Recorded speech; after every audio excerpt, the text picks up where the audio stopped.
Hello friends, कैसे हैं। मैं आप सभी का स्वागत करता हूं अपने यूट्यूब चैनल पे। और हम लोग यहां पे रेशियो सीख रहे थे। तो पिछली वीडियो में जहां तक के क्वेश्चंस हो गए थे, हम लोग उसी के आगे क्वेश्चंस में बात करते हैं। जिन लोगों ने पार्ट 1 का वीडियो नहीं देखा है, उनको डिस्क्रिप्शन में लिंक दे दिया जाएगा, ताकि आपको आनुपातिक विभाजन से रिलेटेड कोई भी क्वेश्चन आता है तो आप पूरे कॉन्सेप्ट को सॉल्व कर सकें और सारे क्वेश्चन अटेम्प्ट कर सकें। ठीक है, आइए हम लोग अगले सवाल पर बात करते हैं। अगला सवाल क्या कह रहे हैं कि किसी धन को ए बी सी के अनुपात में बांटा गया है, और किसी धन को ए बी सी के अनुपात में बांटा गया जिनका अनुपात 3:5:7 है। एक यहाँ पे लाइन दी गई है, सी का भाग ए के भाग से 1600 रुपये अधिक है, तो बी का भाग कितना है। तो इस सवाल में निकालना क्या है, बी का हिस्सा निकालना है। एक बार फिर से पढ़ते स्टेटमेंट, सी का भाग ए के भाग से 1600 रुपये ज़्यादा है। फिर से ज़्यादा या कम की बात आई है, तो मैं आपको पिछली बार भी बता चुका हूँ, जब भी ज़्यादा या कम की बात आएगी मतलब उन दोनों का अंतर 1600 के बराबर है। ठीक है, क्या कह रहे हैं, सी का भाग ए के भाग से 1600 रुपये अधिक है। सी का भाग ए के भाग से 1600 रुपये अधिक है, तो रुपए में कितना अधिक है, 1600। अनुपात में कितना अधिक है, 4। क्योंकि भाई अनुपात और रुपए का ही हम लोग कॉम्बिनेशन बना रहे हैं, तो रुपए में दे दिया गया है कि 1600 रुपये अधिक है सी का भाग ए के भाग से। सी का भाग ए के भाग से 1600 अधिक है, तो इसका मतलब अनुपात में कितना अधिक है, ए हमारा 3 है और सी 7 है, 4 अधिक है। तो 1 किसके बराबर हो जाएगा, 400 के। और इसमें पूछा क्या जा रहा है, तो बी का हिस्सा, तो बी का हिस्सा कितना है, 5। 1 अगर 400 के बराबर है तो 5 किसके बराबर हो जाएगा, 5 × 400। तो आपके सवाल का आंसर कितना हो जाएगा, 2000। एक और हम लोग सेम टाइप का क्वेश्चंस करते हैं। अगले सवाल में क्या कह रहे हैं कि ए बी और सी के मासिक वेतन का अनुपात। ठीक है, ए बी सी के मासिक वेतन का अनुपात है, ए लिखा हुआ है, बी और सी के मासिक वेतन का अनुपात 2:3:5 है। यदि सी का मासिक वेतन ए के मासिक वेतन से 1200 रुपये अधिक है, तो बी का वार्षिक वेतन। अब की देखिए, थोड़ा सा सवाल में चेंज किया है, मासिक दिया गया है और आपसे पूछ रहे हैं बी का वार्षिक वेतन। अब देखिए, एग्जाम में जल्दबाजी में गलती क्या होती, सारा डाटा लगभग सेम यूनिट में दिया रहता, मासिक में दिया रहता तो मासिक में ही पूछते, लेकिन अब की बार मासिक में दिया गया, वार्षिक में पूछ रहे हैं, तो थोड़ा सा ध्यान रखेंगे, जब भी लास्ट में आंसर कैलकुलेट करेंगे तो 12 से मल्टीप्लाई करके लिखेंगे। ठीक है, पढ़ते हैं सवाल को एक बार फिर से। क्या कह रहे हैं, सी का मासिक वेतन ए के मासिक वेतन से, सी का मासिक वेतन ए के मासिक वेतन से 1200 ज़्यादा है। फिर से सेम क्वेश्चन है, रुपए में कितना ज़्यादा है, 1200। रुपए में कितना ज़्यादा है, 1200 दिया गया है। आप ये बता लीजिए कि अनुपात में कितना ज़्यादा है, सी का अनुपात में 3 ज़्यादा है। ठीक है, सी का मासिक वेतन ए के मासिक वेतन से अनुपात में ए हमारा 2 है, सी 5 है, तो कितना ज़्यादा, 3 ज़्यादा है। तो 3 हमारा 1200 के बराबर है, तो 1 किसके बराबर हो जाएगा, 400। पूछा क्या जा रहा है, बी का वार्षिक, तो पहले बी का मासिक दिया गया है, बी का मासिक अनुपात में कितना है, 3 है, तो बी का मासिक वेतन कितना हो जाएगा, 1 अगर 400 के बराबर है तो 3 किसके बराबर होगा, 3 × 400, तो कितना हो गया, 1200। तो हमसे पूछा जा रहा है बी का वार्षिक वेतन, तो बी का वार्षिक वेतन कितना हो जाएगा, 1200 × 12, 12 12 में 144, मतलब 14,400 रुपये बी का कौन सा वेतन है, वार्षिक वेतन है। ठीक है, समझ गए होंगे। अगर आपको कोई समस्या लगती है तो ज़रूर आप संपर्क करेंगे, या कमेंट बॉक्स में लिख सकते हैं, या फिर जहाँ कहीं पे आप मुझे संपर्क में आते हैं, व्हाट्सएप पे, फेसबुक पे, इंस्टाग्राम पे, शेयर चैट पे भी हम लोग उषा मैथ्स के नाम से हैं, और जोश पे भी हम लोगों ने आईडी बनाई हुई उषा मैथ्स के नाम से, और MX टकाटक पे भी उषा मैथ्स के नाम से। तो कहीं पर भी आप मुझे कमेंट कर सकते हैं और फॉलो कर सकते हैं। इंटरेस्टिंग वीडियो के लिए मिलते रहेंगे हम लोग। आइए हम लोग अगले क्वेश्चन की बात करते हैं कि इस तरह के भी क्वेश्चंस आपके एग्जाम में पूछे जा सकते हैं। ठीक है,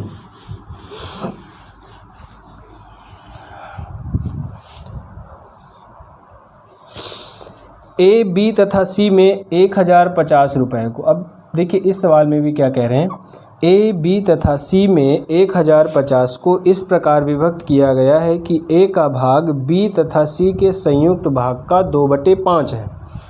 अब क्या कह रहे हैं कि 1050 रुपये को ABC में इस प्रकार बांटा गया है, ABC 3 में बांटा गया है। कह रहे हैं कि A का भाग B प्लस C के संयुक्त भाग के B और C के संयुक्त भाग का 2/5 है।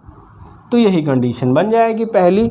अगर हम क्वेश्चन के अकॉर्डिंग बात करेंगे तो पहली कंडीशन यही बनेगी कि A का जो भाग है B और C के संयुक्त भाग का 2/5 है। ठीक बात है।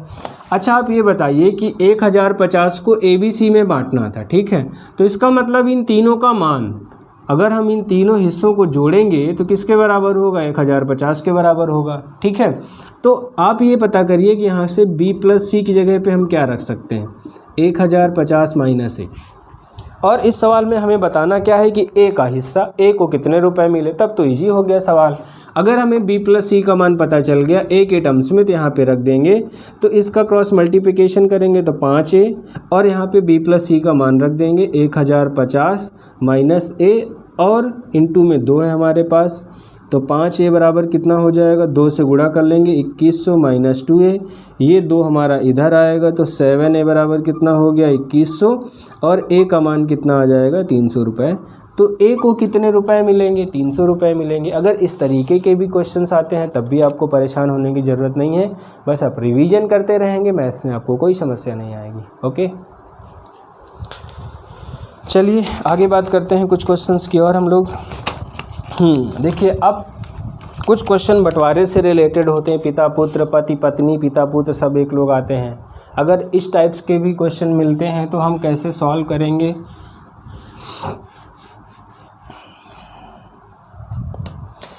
क्या कह रहे हैं कि एक व्यक्ति 3,30,000 रुपये, ठीक है भाई, बंटवारा शुरू होने जा रहा, घर का बंटवारा है। एक व्यक्ति 3,30,000 रुपये को अपनी पुत्री, पत्नी और पुत्र, 3 लोग हैं। कौन कौन से लोग हैं? सबसे पहले तो पुत्री, पत्नी और पुत्र में इस प्रकार बांटता है कि पुत्री का 1/2 भाग, पुत्री का 1/2 भाग, पत्नी का 1/4 भाग और पुत्र का 1/5 भाग परस्पर बराबर है। तो पुत्री का भाग कितना है? अभी हम लोगों ने शुरुआत में पार्ट 1 के वीडियो में क्वेश्चन किया था 6200 रुपये को 1/4 अनुपात 1/5 अनुपात 1/6 के अनुपात में बांटा जाए तो 6200 रुपये में A का हिस्सा क्या होगा? मतलब जब भी बटे वाला अनुपात मिलेगा। अब देखिए सवाल में क्या कह रहे हैं कि पुत्री का 1/2, पत्नी का 1/4, पुत्र का 1/5 भाग परस्पर बराबर है। अगर ये परस्पर बराबर है इसका मतलब इन सबका अनुपात भी क्या होगा? बराबर होगा। अगर अनुपात बराबर है तो अब ये आपको मिल गया कौन सा? मिश्र अनुपात। आप इसको सरल अनुपात में बनाएंगे। और पूछा क्या जा रहा है कि पुत्री का हिस्सा कितना है। ठीक है, तो सिंपल है, तो 2, 4, 5 का एलसीएम लेंगे। तो 2, 4, 5 का एलसीएम कितना होगा? 20। सब में हम 20 से गुणा करेंगे, 20/2, 20/4 और ये कितना हो जाएगा? 20/5। तो अनुपात कितना हो जाएगा? 10:5:4। 10:5:4 पुत्री, पत्नी और पुत्र का अनुपात है। हमसे पुत्री का हिस्सा पूछा जा रहा, तो पुत्री का भाग क्या होगा? 10/अनुपातिक योग 10/19। 10/19 हिस्सा है कितने का? 3,30,000 का। तो 3,30,000 को इसको सिंप्लीफाई करेंगे, 19 से कटेगा क्या ये? आइए देखते हैं हम लोग। 19 से कन्नम 19 और कितना बच जाएगा आपके पास? 19 से कन्नम 19 हो गया और 13 में से 9 गया 2 और यहाँ 3 में 2 में से 1 गया 2, बच गया 0। फिर कितनी बार कटेगा आपका? 19 दूना 38 तो ज़्यादा हो जाएगा। 13 में से 9 गए 2 और यहाँ 2 में से 1 बचा, 1 आया यस। फिर 19 छक्का 114, कितना बचेगा? 6 बच गया। फिर आपके पास 0, फिर 19 तियाँ कितना हो गया? 57। फिर आपके पास कितना बच गया? 3। फिर ऊपर से 0 आएगा, 19 से कन्नम 19 हो गया। फिर कितना बच जाएगा आपके पास? फिर आपके पास बच गया 11। फिर आपके पास 0। लेकिन ये पूरा विभाजित नहीं हो रहा 3,30,000 में से पुत्री का हिस्सा। अच्छा, एक ऑप्शन नन भी है इनमें से। ठीक है, तो आप देखिए इसको डिवाइड कर लेंगे। 10/19 एक बार हम लोग कैलकुलेशन चेक कर लेते हैं। 1/2 भाग, 1/4 भाग, 1/5 भाग बराबर है 5, 4 और 2 का एलसीएम की बात करेंगे तो एलसीएम 20 हो जाएगा। 2 से भाग करेंगे 10 हो गया, 4 पंचे 20 हो गया, 5 चौको 20 हो गया।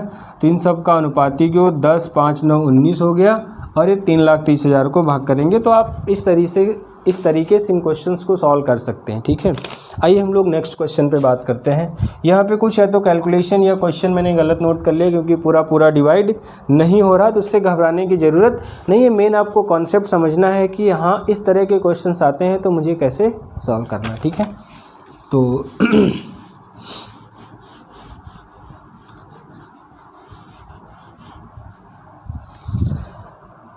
नेक्स्ट क्वेश्चन की बात करते हैं। अब आइए हम लोग 4 वाले में देखते हैं। एक देखिए, अगर आपको इस तरह के भी क्वेश्चंस मिलते हैं, 5600 रुपये दिया गया है और अनुपात में क्या कह रहे हैं कि A अनुपात B 4 लोगों में बांटा गया है ABCD, जिसमें से A और B का अनुपात, B और C का अनुपात 1:2 है और दूसरा क्या है 3:1 है, और C और D का अनुपात दिया गया 2:3 दिया गया है।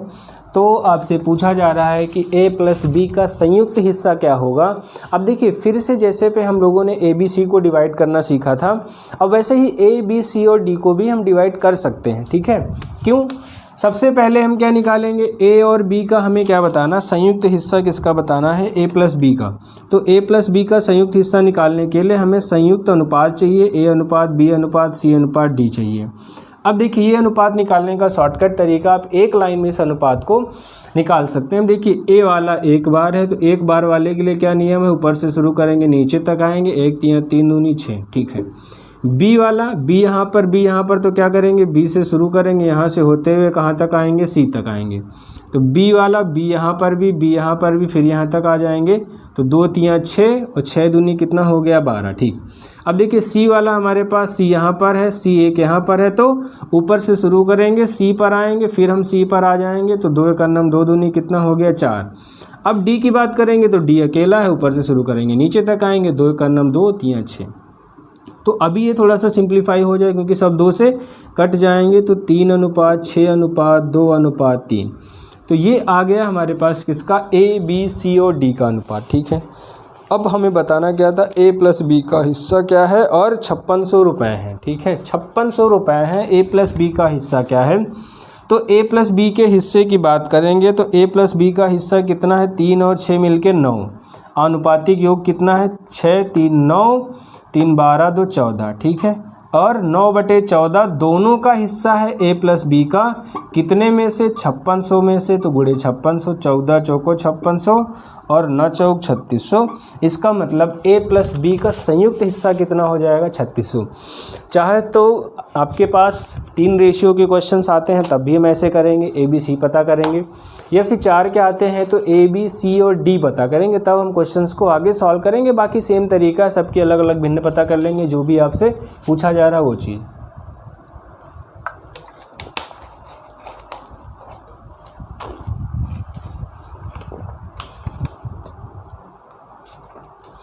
अब देखिए, आइए हम लोग नेक्स्ट क्वेश्चन पे बात करते हैं।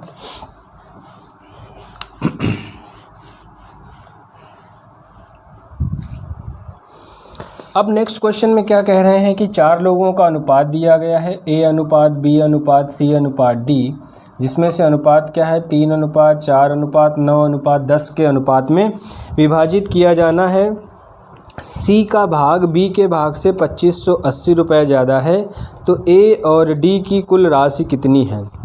A और D की कुल राशि कितनी है, एक लाइन दिया है, मतलब A प्लस D हमें पता करना है कितना हिस्सा है। एक लाइन क्या है, C का भाग B के भाग से 2580 रुपये ज़्यादा है, फिर से ज़्यादा आ गया, मतलब दोनों का अंतर। अगर हम अंतर की बात करेंगे तो कितना ज़्यादा है, 2580 रुपये ज़्यादा है। किसका भाग है ये, C का भाग B के भाग से, मतलब रुपए में 2580 ज़्यादा है, यहाँ पे B का भाग 4 है, C का भाग 9 है। अनुपात में कितना ज़्यादा है, 5। तो 5 किसके बराबर हो गया, 2580 के। 1 किसके बराबर हो जाएगा, 25 और 16 पंचे 80, 1 हमारा हो गया 516 के बराबर। हमसे पूछा क्या जा रहा है, A और D की कुल राशि कितनी है। तो A और D की कुल राशि कितनी है, 10 और 3 13। तो 1 अगर 516 के बराबर है तो 13 किसके बराबर हो जाएगा, 516 गुणे 13, 13 छंग 78 के 8, 8 लगे 7, 13 का नाम 13 और 7 20 और 13 25 65 और 2 67। तो आपके सवाल का आंसर कितना हो जाएगा, 6708। ठीक है। अब देखिए 2-3 क्वेश्चन और हैं और जो बहुत ही सिलेक्टेड क्वेश्चन है, बहुत ही बेहतरीन क्वेश्चंस हैं। तो मैं यहाँ पे एक क्वेश्चन लिखता हूँ, आप लोग पहले इस क्वेश्चन को सॉल्व करने के लिए आप क्वेश्चन देखेंगे।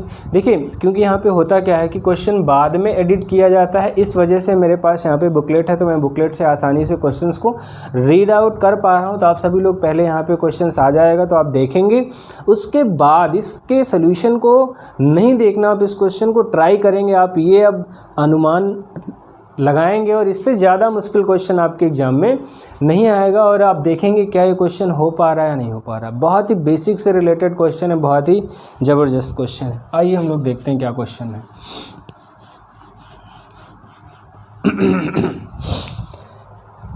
रामलाल 2 धनों को अपने 4 पुत्रों A, B, C और D में क्रमशः, ठीक है, रामलाल के पास 2 धन हैं जिसमें से पहले का अनुपात है 4:3:2:1 और दूसरे वाले धन का अनुपात है 5:6:7:8। ठीक, रामलाल दो धनों को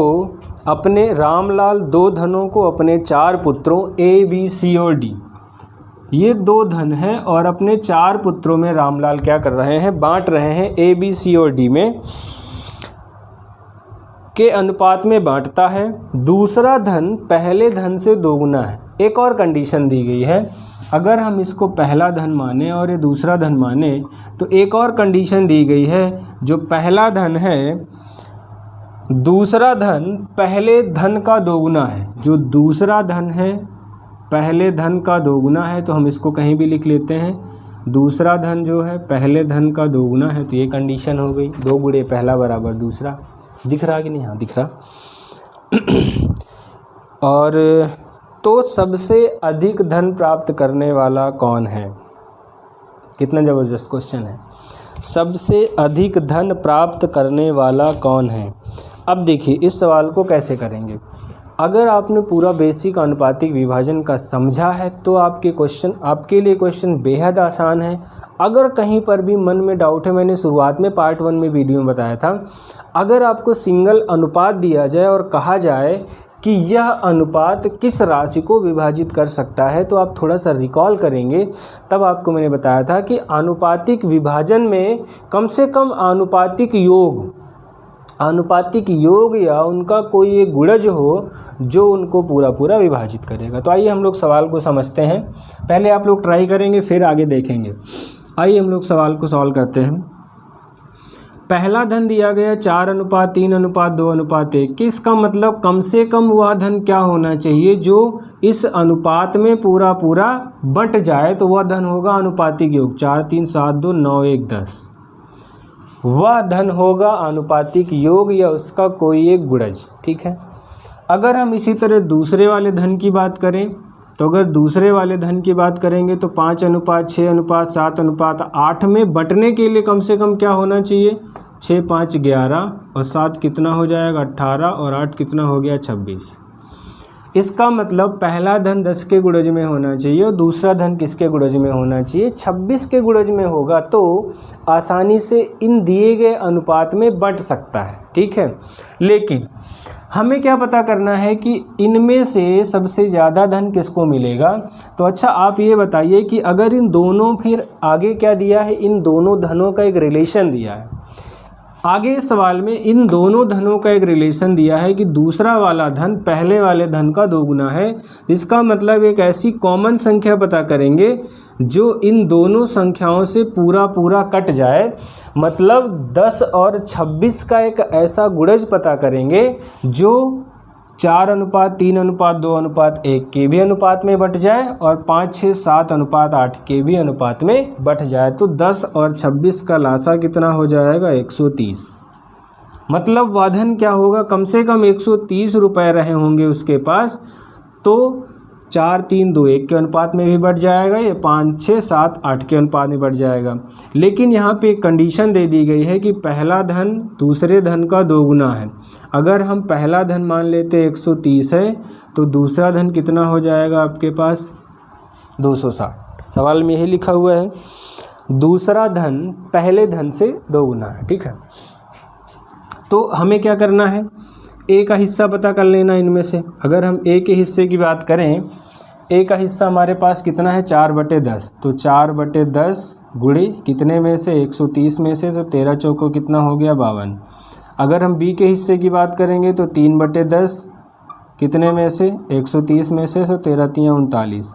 अगर सी के हिस्से की बात करेंगे तो 2/10 गुणे कितना हो जाएगा 130, 0 से 0 कट जाएगा 26। अगर हम डी के हिस्से की बात करेंगे तो डी की भिन्न क्या 1/10 गुणे 130, तो कितना हो जाएगा 13 रुपये। अब 260 को 5, 6, 7 और 8 के अनुपात में विभाजित करिए तो ए का हिस्सा कितना हो जाएगा 5/26 गुणे 260, तो 26 दहम में 260 तो 50 आ जाएगा, और बी का हिस्सा 60 आ जाएगा, सी का हिस्सा 70 आ जाएगा, डी का हिस्सा कितना हो जाएगा 80। ठीक है, अब देखिए हो सकता है आपको सवाल लग रहा हो तो बहुत ही ज़्यादा लंबा हो रहा, लेंदी हो रहा, लेकिन सबसे आसान तरीका, बस आप प्रैक्टिस किए रहेंगे तब ना। तो अब क्या करना है, अब देखिए ए का हिस्सा पता करेंगे तो 52 रुपये यहाँ मिले, 50 रुपये यहाँ मिले, तो ए को मिल गए टोटल 102। अगर आप बी को पता करेंगे तो 39 यहाँ, 60 यहाँ पे, तो 99। और सी को पता करेंगे 26 और 70, 70 20 90 6 96। और डी को पता करेंगे तो 80 10 90 93। तो आपसे पूछा क्या जा रहा था, सबसे ज़्यादा किसको मिलेगा, तो आप डायरेक्टली बता सकते हैं कि सबसे ज़्यादा किसको मिला हुआ है, ए को मिला हुआ है। तो इस तरह के बहुत ही बेहतरीन क्वेश्चन है जो आपके एग्ज़ाम्स में पूछे जाते हैं, और इससे ज़्यादा मुश्किल क्वेश्चन इसमें नहीं बनता है। आप अगर एसएससी को छोड़ के कोई भी एग्ज़ाम की तैयारी करें तो उसके लिए आप एकदम निश्चिंत रहेंगे। ठीक है, अच्छा, इस सवाल को क्या हम किसी और दूसरे तरीके से भी सॉल्व कर सकते हैं क्या? ये तो मान लीजिए आपको अनुपातिक योग का बेसिक कंडीशन पता है, तभी आप सवाल को कर पाएंगे कि दिया गया अनुपात कम से कम किस राशि में बंट सकता है, तो वो राशि क्या होगी, अनुपातिक योग। अब देखिए इस सवाल को हम दूसरे तरीके से भी कर सकते हैं। ठीक है, कैसे? हम लोगों ने बेसिक सीखा हुआ कि अगर कहीं पे अनुपात दिया हो तो पहला 4x हो जाएगा, दूसरा 3x हो गया, तीसरा कितना हो गया 2x हो गया, और पहला वाला कितना हो जाएगा 1x। अगर हम दूसरे वाले राशि की बात करेंगे तो कितना हो जाएगा 5y, क्योंकि यहाँ पे अनुपात दूसरा है तो हम कांस्टेंट भी दूसरा ले लेते हैं 6y, और ये कितना हो जाएगा 7y, और ये कितना हो जाएगा 8y। इसका मतलब पहला टोटल वाला धन कितना है 10x है, और दूसरा वाला टोटल धन कितना है 26y है। ठीक है, समझेंगे ध्यान से, बहुत ही बेसिक तरीके, ये भी बेसिक तरीका ही कहेंगे। पहला धन 10x है, दूसरा धन 26y है। सवाल में क्या लिखा हुआ है, सवाल में लिखा है दूसरा धन पहले धन से दोगुना है। अगर ये दोगुना है तो इसका मतलब 2 से गुणा हम यहाँ करेंगे, तो 20x बराबर किसके बराबर हो जाएगा 26y। इस बात को फिर से समझ लेंगे, सवाल में आपसे कह रहा है दूसरा धन पहले धन से दोगुना है, दूसरा वाला धन पहले धन से दोगुना है। अगर ये दोगुना है और हमें बराबर का चिन्ह लगाना है तो 2 से गुणा में इधर करेंगे, तो आप यहाँ से x/y पता कर लीजिए। तो x/y कितना हो जाएगा 26/20, 26/20 का मतलब कितना हो गया 13/10। इसका मतलब x का मान 13 निकल आया, y का मान कितना निकल आया 10। x का मान 13 और y का मान 10। x का मान 13 निकला तो a का हिस्सा कितना 52, b का हिस्सा कितना हो जाएगा 39, c का हिस्सा कितना हो जाएगा 26, और a का हिस्सा कितना हो गया 13। और y का मान 10 आया, y का मान 10 आया तो इधर से a का हिस्सा 50, b का 60, c का 70 और d का कितना हो गया 80। अब देखिए a को 52 और 50 102 सबसे ज़्यादा मिल रहे हैं यहाँ पर भी। तो आप इस सवाल को ऐसे भी कर सकते हैं, बहुत ही बेहतरीन क्वेश्चंस हैं। अब 2 क्वेश्चंस हैं आपके लिए होमवर्क हैं, जो यहाँ पे लास्ट में स्क्रीन में ऐड कर दिए जाएंगे, लगाएंगे। दोनों बहुत ही ज़बरदस्त क्वेश्चन हैं। अगर आपसे दोनों क्वेश्चन नहीं लगते हैं तो मैं नेक्स्ट एक वीडियो में तो दोनों क्वेश्चंस का सलूशन बता दूंगा, लेकिन आप इन दोनों क्वेश्चंस को छोड़ेंगे नहीं। जो भी लोग लास्ट तक वीडियो देख रहे हैं तो मेरा उन सभी से रिक्वेस्ट है कि आप इन क्वेश्चंस को कहीं पे एक जगह पे कलेक्ट करके रखिए। बहुत ही बेहतरीन सेलेक्टेड है, बहुत ही समराइज कंटेंट है, ना ज़्यादा है ना कम है, जितना एग्ज़ाम के लिए ज़रूरी है उतना ही है यहाँ पे। ठीक है, तो आप पढ़ते रहिए बेहतरीन तरीके से, हम लोग मिलते रहेंगे लगातार यहाँ पे। धन्यवाद, wish you all the best, good luck.